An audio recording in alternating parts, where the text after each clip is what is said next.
Greetings again, everyone. We're working on Chapter 13. We have made our way through so much of this marketing process as it relates to recreation, leisure, hospitality, tourism, events, etc.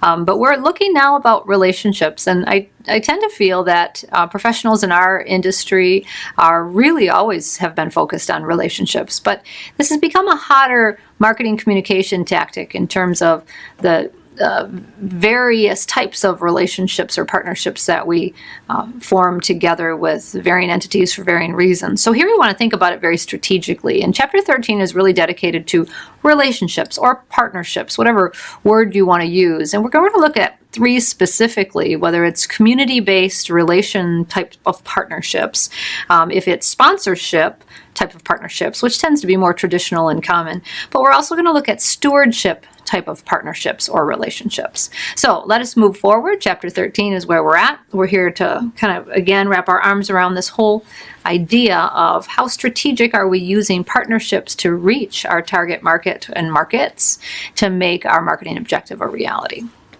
So as we move forward, let's talk first again about the value of these types of relationship partnerships, and maybe more importantly, why they've become such a hot issue in our field. Specifically, they're an effective tool for marketing plans. We know distribution-wise, we can only reach so many people directly with our communication. If nothing else, the value of partnerships and relationships with other organizations or entities is that we expand our reach to our target markets in question, or the ones we're going after, through other channels. So it really is a distribution issue, if you remember earlier, in earlier chapter 9 specifically, that talks about that topic. But the idea that our marketing plan, our effectiveness of what we're doing can be achieved more successfully if we utilize partnerships and relationships with others to broaden our reach to our target market, help qualify our reach to our target market with the right kind of partners who have the right type of reputation and brand loyalty and identity to their target market, which we want to be our target market. So it also can give us insight into addressing specific needs. Again, the more we work with others, go back to the basic premise of this class, if you act like an island, you're only going to have X amount of ideas or solutions to problems. If we act as a team across disciplines in and out of our industry and expand our relationships with people to help problem solve and grow, it'll help us give and get better insight to issues and needs and areas. Thirdly, it'll help gain buy-in to delivering quality that's expected and deserved by having a good quality and a relationship partnership focus. When we're concerned about the relationship of any entity to individual target market, to employee, to volunteer, to sponsor provider, right, to others outside of our organization, we have a greater focus or energy put towards the quality of what we're delivering. And then finally, I'd say one of the other values of strong relationships or effective ones is that long-term opportunity to communicate over time to solve problems. But again, keeping in mind that these relationships are across stakeholder groups that we talk about in Chapter 1. So here we're thinking about our target market, but we're also thinking about all those other stakeholders: our employees, our volunteers, our board members, our shareholders, our investors, our suppliers, etc., that define that partnership kind of focus. So again, focused on organizational objectives. How can we utilize individuals that are part of our stakeholder groups, as well as organizations that want to invest in similar target markets to make our objective a reality? Lots of values for doing so. And so we're going to look at kind of that formalized partnership first before we venture into what those kind of partnerships or relationships might look like. So we define a partnership as simply it's between two organizations in this case to combine efforts or resources for some type of mutual benefit.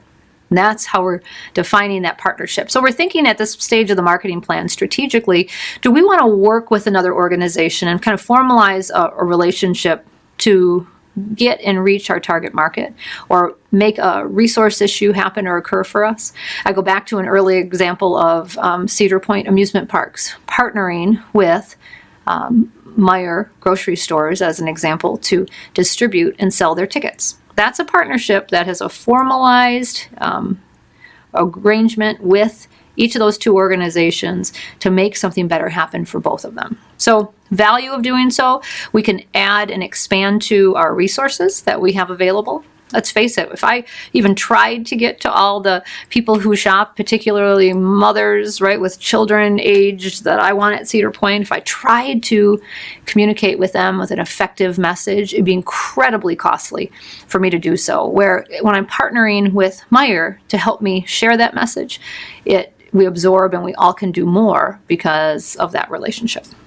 It'll help us reduce potentially service duplication, certainly on the nonprofit side of our industry, for example, in a community setting, a Parks and Recreation department that's providing all of these services because their mission is to serve everyone in their geographic area. But it doesn't mean they have to serve them directly. And by partnering, we have evidence to support they're able to do more because of building relationships with other recreation or leisure providers in a community, whether they are for-profit or nonprofit, to provide services to their overall geographic area that they're concerned with. So for example, maybe they don't provide any senior programming, but they partner with the local senior center or invest with them or share some types of services or resources so they can do more for the senior population than if they did not work together. Same example may be the preschool market. Maybe again, it's certainly part of their mission, but they don't have the resources or the ability to do it themselves, so they reach out and do more and expand their offerings because they're able to work with a for-profit daycare, childcare, nursery school center, let's say. So we also, one of the other values of partnerships is to increase our visibility and credibility. And meaning, if we align ourselves with the right other branded organizations, it can add to our reputation, our value perceived in the target market's minds, okay? So enhances relationships with people, which again just innately helps expand and problem solve, as we mentioned. Increases our networking opportunities as we learn from others and grow, and it develops even friendships, and that's a good thing. Relationships, people buy from people they like and they trust. And I think, again, the value of a solid organizational partnership is even intrinsically what we get out of that type of relationship. Expanded offerings, working together with people on like goals, and everyone who's been a part of that kind of successful partnership knows that they feel personally enriched and enhanced as well. The partnership matrix that you see here also it's adopted from a nonprofit organization text, but what I like about it is it really talks more and speaks to the idea that partnerships are on various continuum, really, or various levels. We have simple type partnerships that you might think of as verbal agreement even, no permanent long-term kind of commitment, maybe even a test kind of run. And the decision making might just be individual managers actually looking to do something together. It might be even partnering with a local pizzeria to do an employee volunteer incentive day and do some type of reciprocal arrangement. But it doesn't have a lot of complexity to it. So the individual manager leader kind of makes that decision. Where we move up the continuum to strategic alliances and then kind of corporate integration.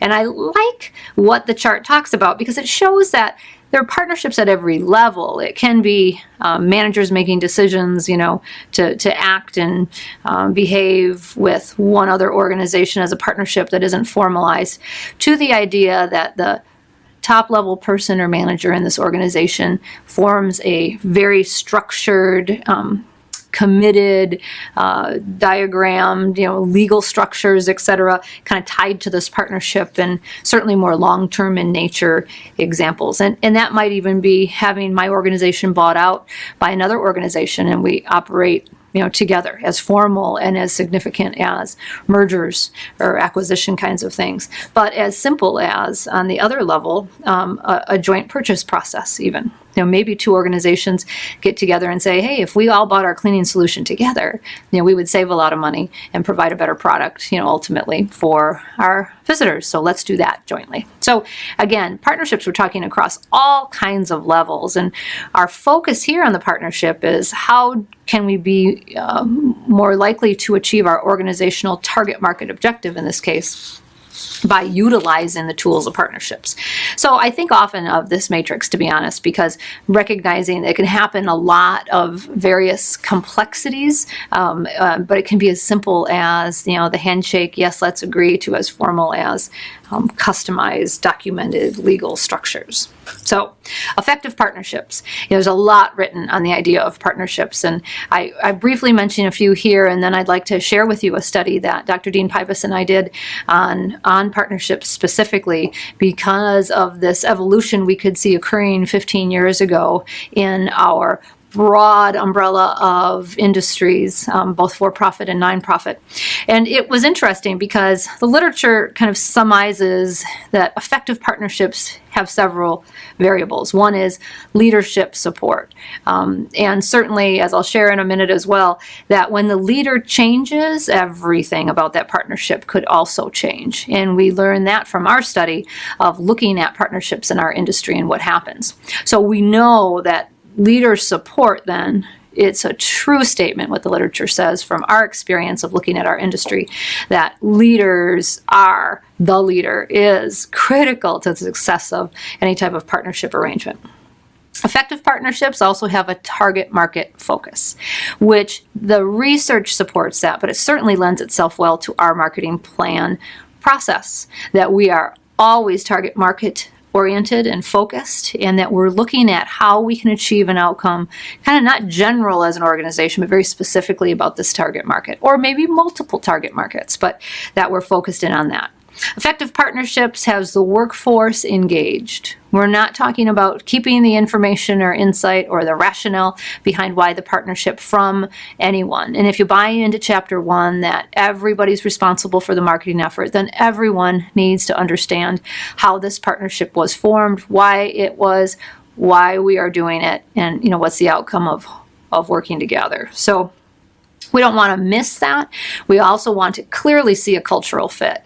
And it used to be historically in our field, we didn't see a lot of partnerships beyond the type of division you were in for companies like ours. If we say there are public and quasi-public, private and commercial providers in our industry, we tended to see commercial providers working with commercial providers, nonprofit providers or public agencies working only with public agencies.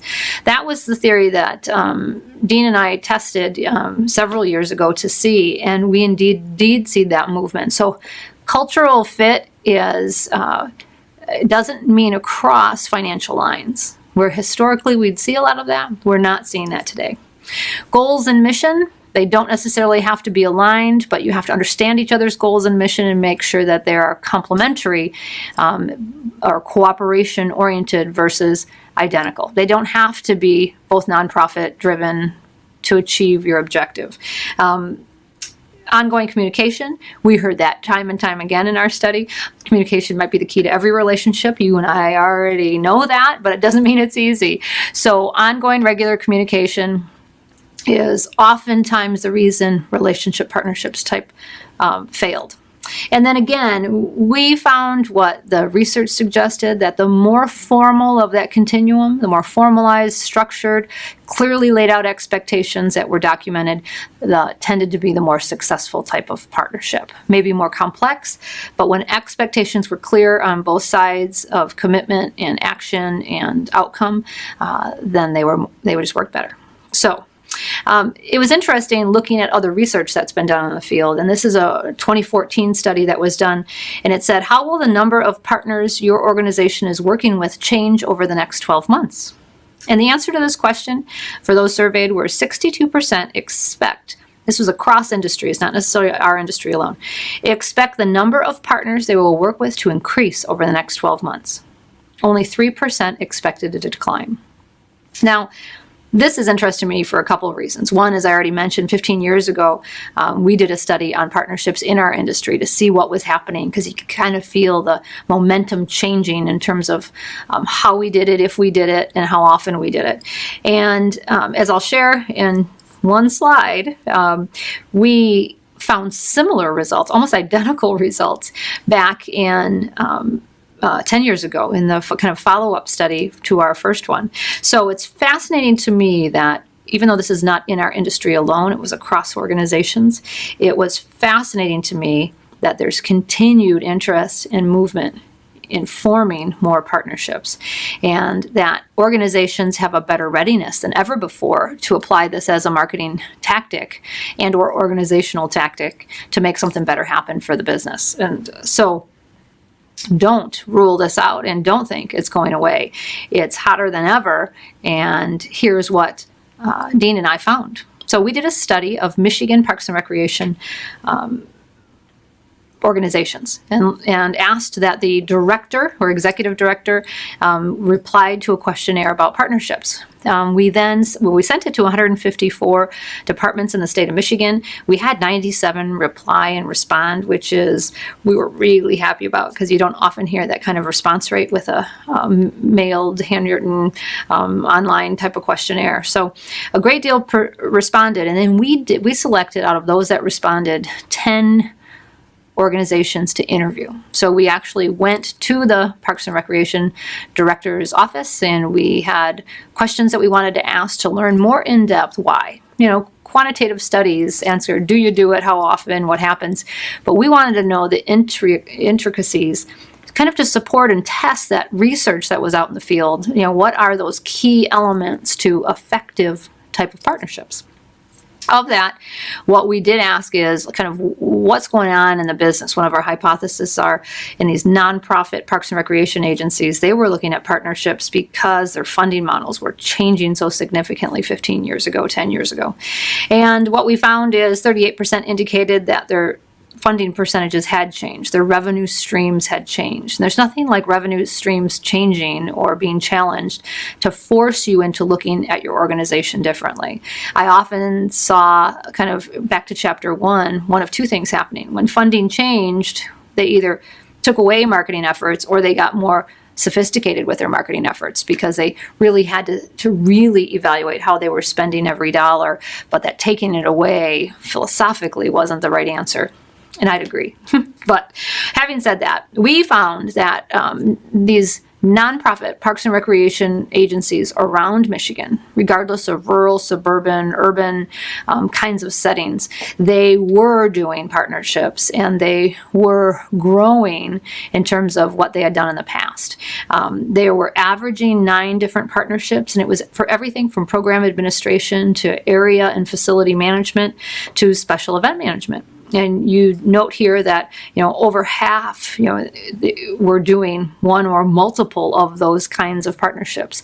So it wasn't simply to offer more to the public they were trying to serve, as my example earlier was. It was to do everything from, hey, take these ball fields and we need someone to manage them for us, so we're going to privatize that, have a privatized site manage that for us because we don't have the resource anymore in our revenue base, and that's going to be a better use of that, better provisions to the public, better organizational administration funding for that kind of offer, etc.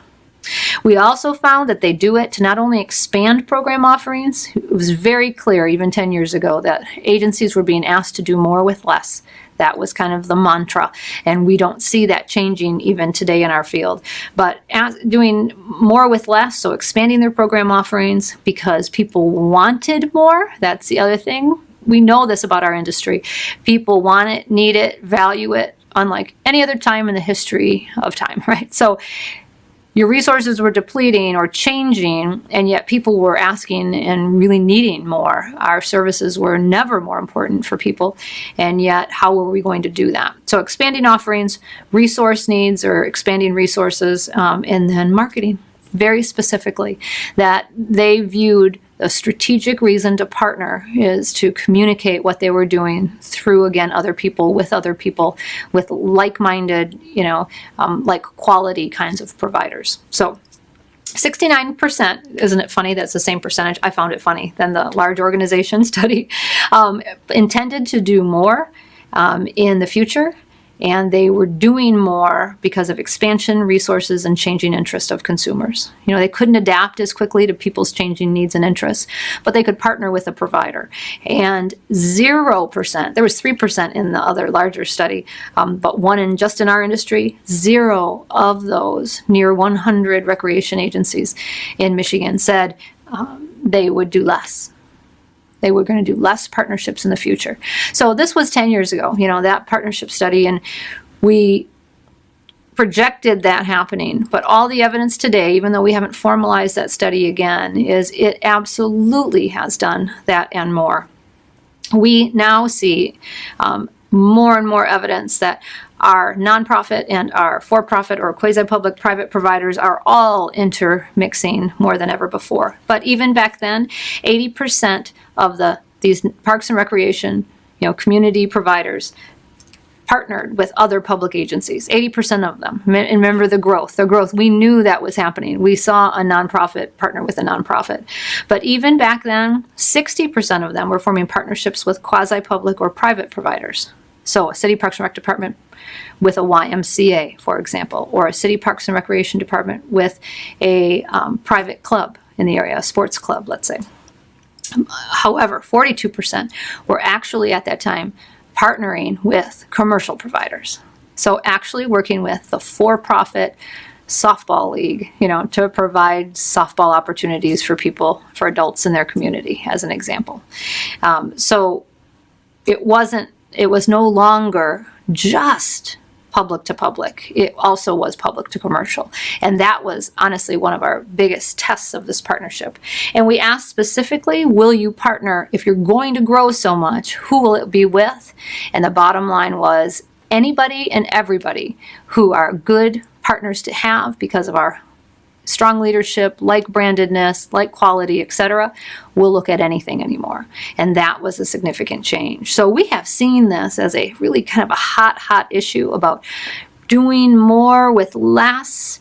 We see nonprofit providers really embracing it. What we don't necessarily see as much is our commercial for-profit providers doing that kind of equally with that same robust thought. So it'll be interesting to hypothesize. I'd love to replicate it again and see how that is changing. You're a resort. We see lots of privatization. Privatize your fitness center, privatize your golf course even. We see privatization of services in a commercial setting.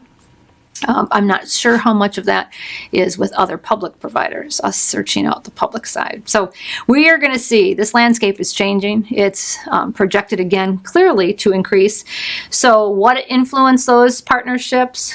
Changes in leadership, as I mentioned earlier. When the leader changed, everything potentially changed. And that's a red flag. That's an issue we need to be concerned about in these relationships.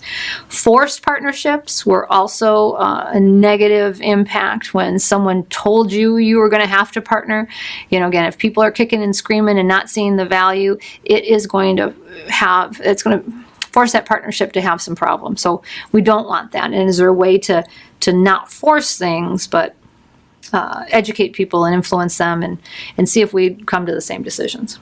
The political atmosphere played a role. The more political, the more force, the more negative that partnership.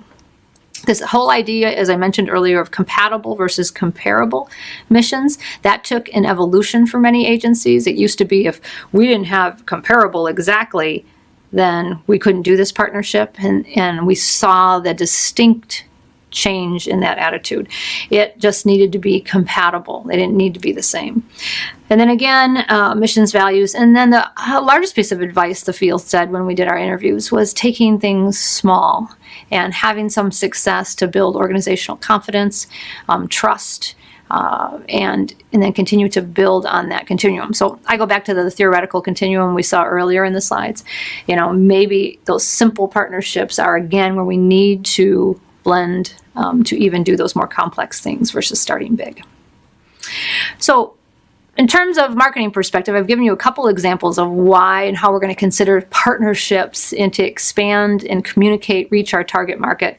But there are some specific things that relate to like cross-promotion or co-branding partnerships where two or more organizations leverage the resources to attract and serve a target market. That's what we're kind of co-brand, come together. We're going to go after this group because, again, they're the same group. Let's just leverage what we're doing. So we know our field is doing these types of partnerships,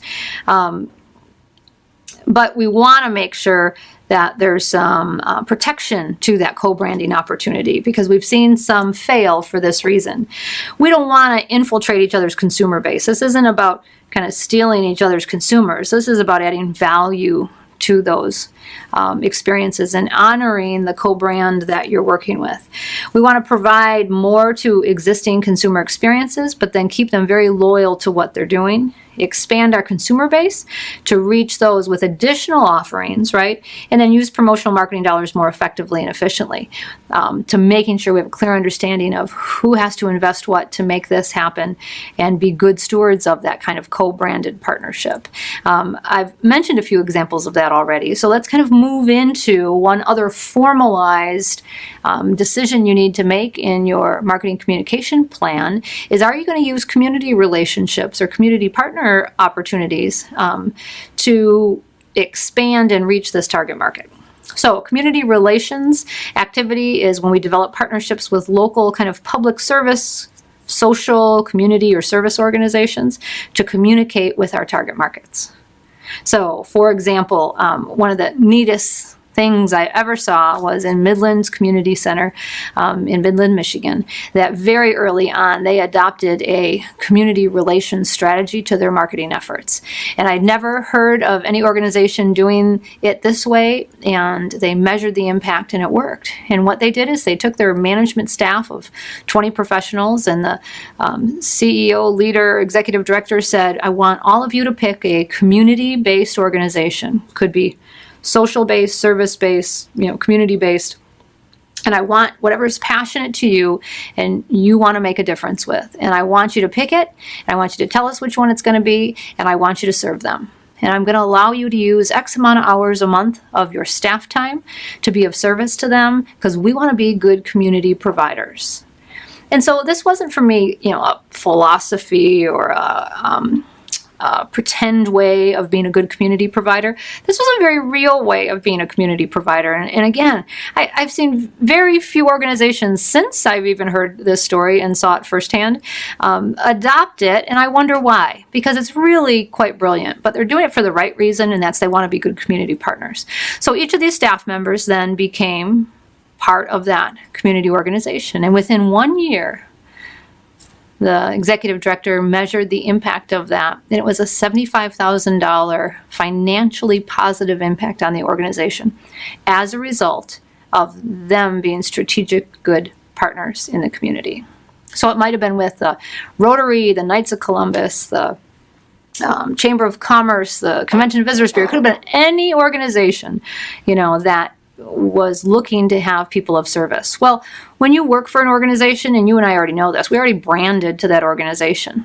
So when you're sitting at the table, even though you were doing good for this charitable nonprofit in the community, you were still your agency. So as they repped their agency and they needed a service that maybe the agency could provide, do you think they were going to go to someone on their board and who's volunteering with them? Or do you think they're going to ask a total stranger that's not affiliated with them for help or support for their fundraiser, for their activities, for their implementing the services they provide, etc.?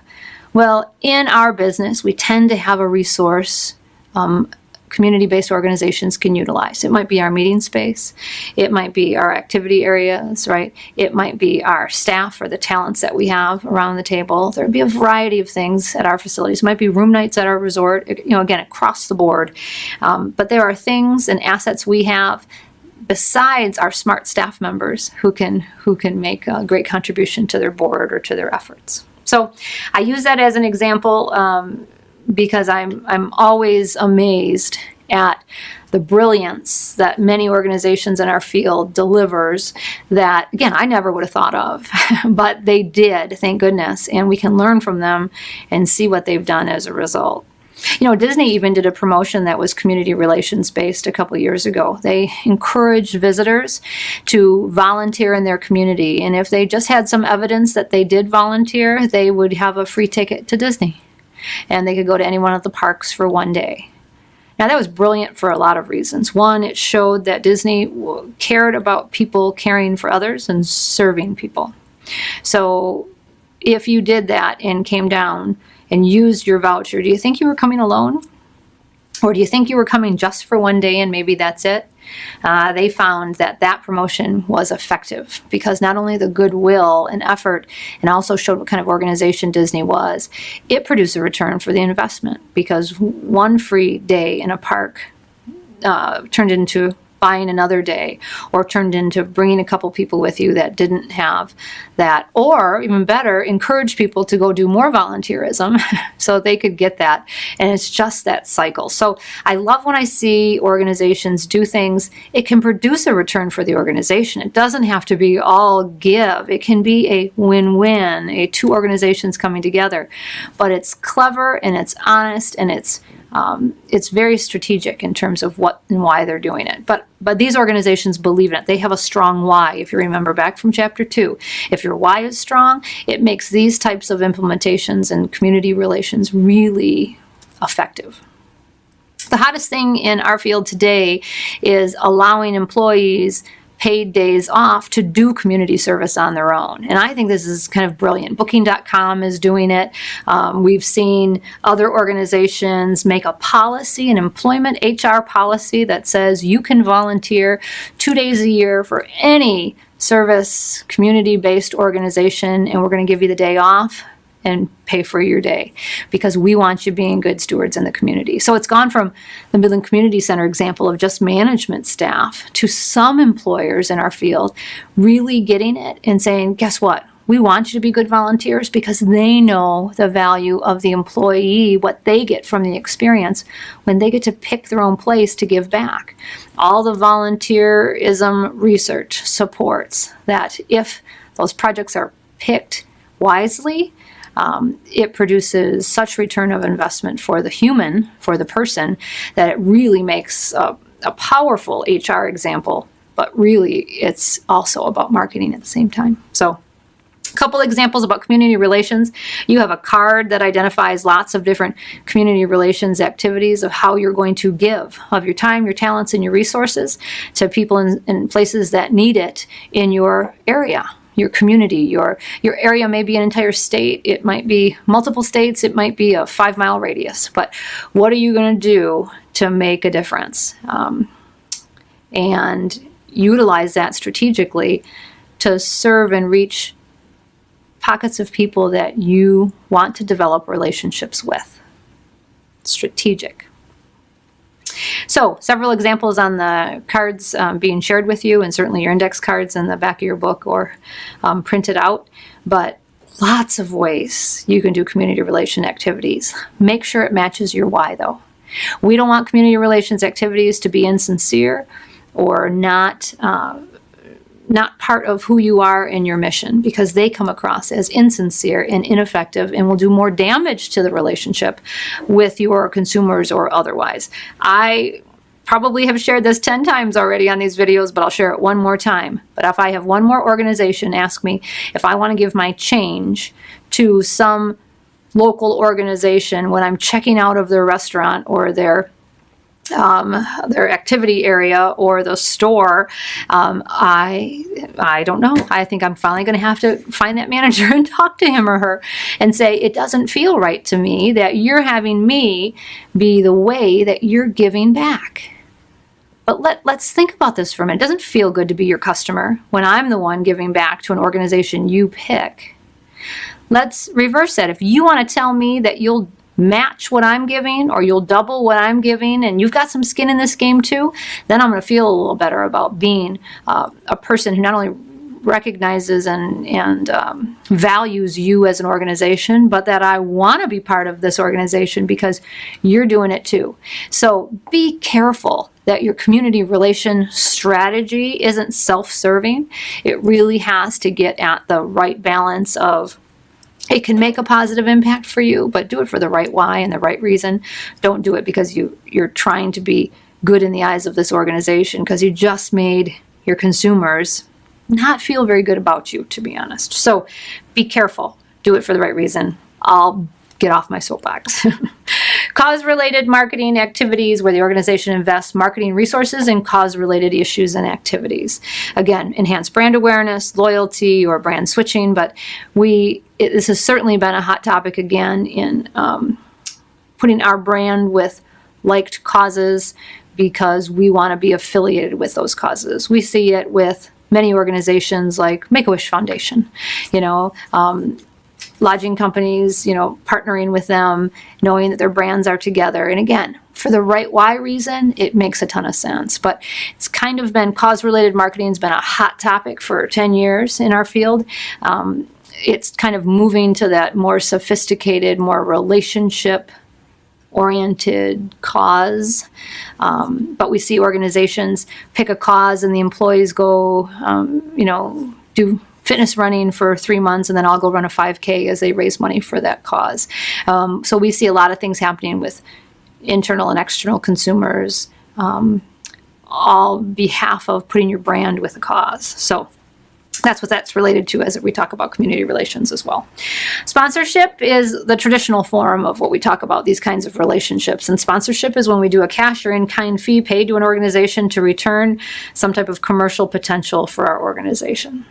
So again, I'm going to sponsor that boys club and girls club activity or their fundraising event, their dinner to raise money, right? I'm going to put my name on that and give them some financial or in-kind service, but I'm going to give them something so I in turn get listed on their sponsor list and we get recognized by the organization, etc. This is the area of marketing that really is the oldest and more traditional, and it's being shaken up.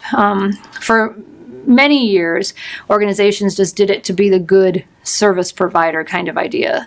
And then organizations moved to the idea that I've got to be more strategic with that investment. If I'm going to give away free room nights in my resort, I want it to be because it makes sense for us to give away, because we get requests all the time to be a sponsor or a donor anymore. I know your organization does, you're writing the marketing plan for, probably all of them you've worked for, etc. Like, this is so old of a tactic that people just use it. So what's going to get shaken up some more is the return of that investment. So in the last many years, organizations now want to see what kind of return they're going to get. Like, this is an investment. This is not just to do good. This is, okay, if I'm going to spend $1,000 and buy a table at this dinner, let's look at the return of that. What kind of impressions can we get? What kind of recognition can we get? Or what's the value of that $1,000 sponsorship? So we see organizations doing a whole myriad of things, is now producing sponsorship kind of, here's what you're going to get exactly for your sponsorship, A, B, C, D, E. Here's how we're going to measure the value of that sponsorship at the end. We're surveying people. We're going to ask them what they thought of your brand. Did they hear about it? What they thought about it afterwards? So we're seeing metrics tied to sponsorship relationships. But I think we're at the cusp of kind of rethinking that whole relationship.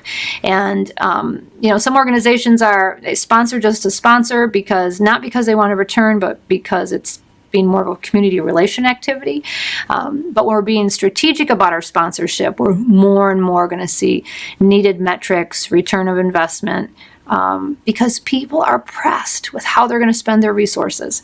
So it used to be one of a handful of ideas in the marketing communication mix, and now we know the mix is so complex and so large that idea that organizations are going to be sponsors is starting to diminish. We're going to see more co-branding kind of opportunities. That's why we see naming rights, as an example, be so popular in the sports industry, because it's a way to get a whole bunch of sponsorship dollars, but you're really going to have to put your money where your mouth is. If you want to develop it, it's easier to do something like naming rights, and we see that happening in parks and recreation agencies now all over, naming areas, buildings, bikes, because it became the next evolution of sponsorship kinds of things. So, we always want to look at who their target market is, who ours is, and does that make a lot of sense? I think we have to be really careful about this resource, both who we are sponsoring and who we solicit as sponsors in terms of the return of that investment, etc. So know again that in this chapter, it's kind of our historic one, but historic tactic, I guess, or communication idea. But this is getting clouded big time and changing. So several types of sponsorships listed in this chapter, and I want you to think of all the possible ideas to say, is this one we would work for this target market? Is this one that would work for this target market, etc. But what could you sponsor, and who should you solicit as sponsors to grow and achieve that marketing objective? So again, a whole bunch of list of values of sponsorships, and maybe this should even be expanded to just say partnerships. But there is something about employee or volunteer morale and positive relations, about what happens to the individual as well as the organization and the unit. I think, again, meaning unit being departments or the overall organization, but there's a way to use this whole relationship section to leverage a lot of different things happening for our organization, not just with the target market specifically, but that should be our primary vision and focus at this point of the marketing plan, is how would these tools help us? Finally, there's approaches to sponsors, and the textbook talks about that, but there's certainly more up-to-date and current things happening in the sponsor arena. And looking at who and what makes a successful sponsor and what things we should be looking at. So back of the index cards, we have a community relations card, obviously. We have a sponsorship card. And then the last section really in this chapter about relationships is what we call stewardship. And it really takes us back to chapter 3 in our text, and that's about quality of the experience. But in our process, we talk about quality at the beginning of the process, like making sure that when our employees or volunteers are brought in, that we're creating great experiences for them. And when we have that target market, visit the destination or experience whatever it is we're doing in our field, that experience is really high quality. And that certainly kind of is a base of great marketing. We know that. But here we're talking about what kind of stewardship or relationship things should we be focused on to make more happen with our target market. Okay, so I'm assuming that we've taken care of them, right, really well when they've come to us. But what are we going to do after they've come to us to build really brand loyalty, salesmanship through our consumers or our employees, but start to utilize that relationship that we started to build because they're already with us and hopefully like what we're doing? How are we going to keep infusing that? Hence the loyalty card kind of promotion idea that has overwhelmed because everyone's doing the same kind of loyalty card idea. If I have 25 different loyalty cards in my possession, I have at least 20, I have a million, like you too. So you see some apps and things being developed to help us organize those, but everybody's jumping on the stewardship loyalty kind of bandwagon. So I ask you to consider what should we be doing, and are we going to do it just like everybody else again and just do it that way, or what does our consumer really want to be brand loyal and to develop that relationship back and forth, not just one way with our different stakeholder groups. I'm talking about our employees as much as I'm talking about, again, our volunteers and the external target market. So formally, it's our specific decisions that we make designed to protect and preserve long-term relationships with targeted markets that help us achieve our objectives. I mean, let's face it, once you have a really core, loyal following, you add them to your sales team, right, and try and reach people through them when they're saying positive things. That just expanded our distribution. It goes back to why the power of, or the base of all great marketing is really the quality of the experience, because when we have a bunch of folks who really have bought into what we're doing, why we're doing it, and believe we will take care of them with an exceptional experience, they will turn around and sell it for us.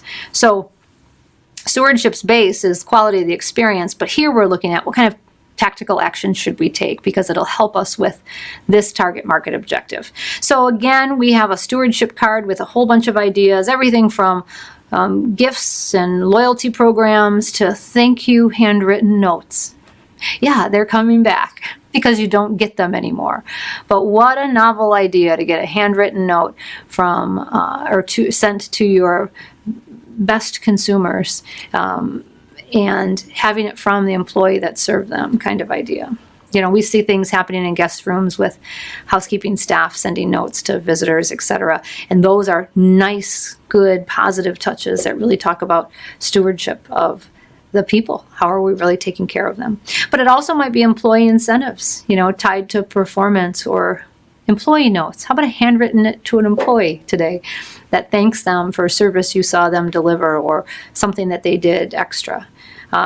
We see certainly employee appreciation events or employee get-together kinds of things, but find out what motivates your employees, what kinds of things they would feel value with, and do those kinds of activities. Sometimes it drives me a little crazy to see both external kinds of stewardship programs and internal ones just be one way and never have it been based on what the employees or volunteers have shared and or the consumer has shared. I mean, again, there's no easier way to figure out how to reward and recognize people that are most loyal than to ask them, what would make you feel good? Because people are motivated for different reasons. The research will support that, and you too will find it with your employees and your volunteers and your consumers. So can you customize that for people?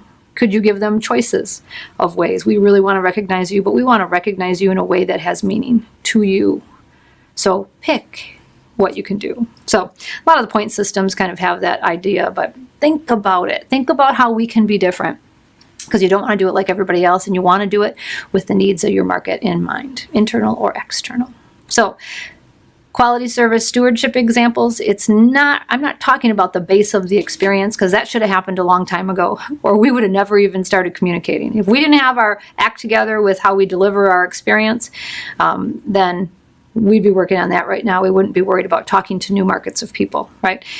Now we're ready to talk to markets of people. So if indeed it makes sense for us to do something with internally or externally the people we're currently serving, then we're going to use this as a tactic. So I'll use an example I used earlier in the semester when we were doing our target market exercise and picking a target market. And I used the example of at a fitness center, the 18 to 29-year-old market. And we estimated we had 125 current 18 to 29-year-olds that we were serving.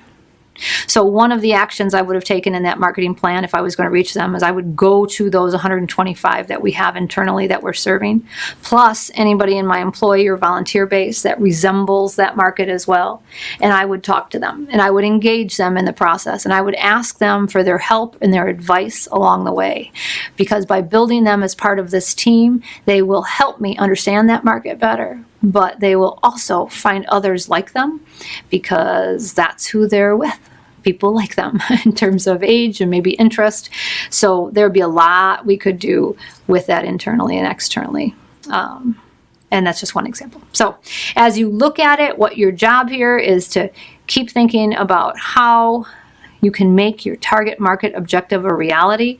And what I want you to do are think about relationship-oriented tactics, community relationships, right? And community is a broad term. Doesn't just have to be right in your vicinity and just not nonprofit. It could be other community-oriented kinds of activities. So community-based relation activities, sponsorship, the traditional form of communication, but sponsorship-related activities, both who we sponsor and who sponsors us. There's two different things going on there to keep in mind and related to. And then stewardship types of activities. How are we going to utilize that long-term valued relationship and build that to achieve our target market objective?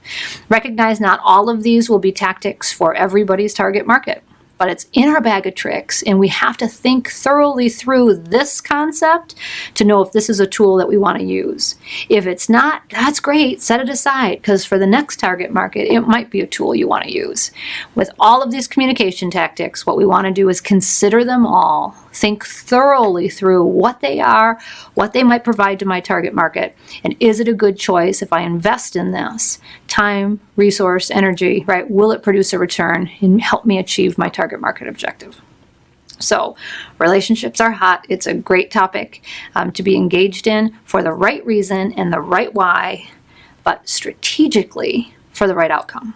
So have a great day. We're off to the last chapter, and we'll hope to see you soon.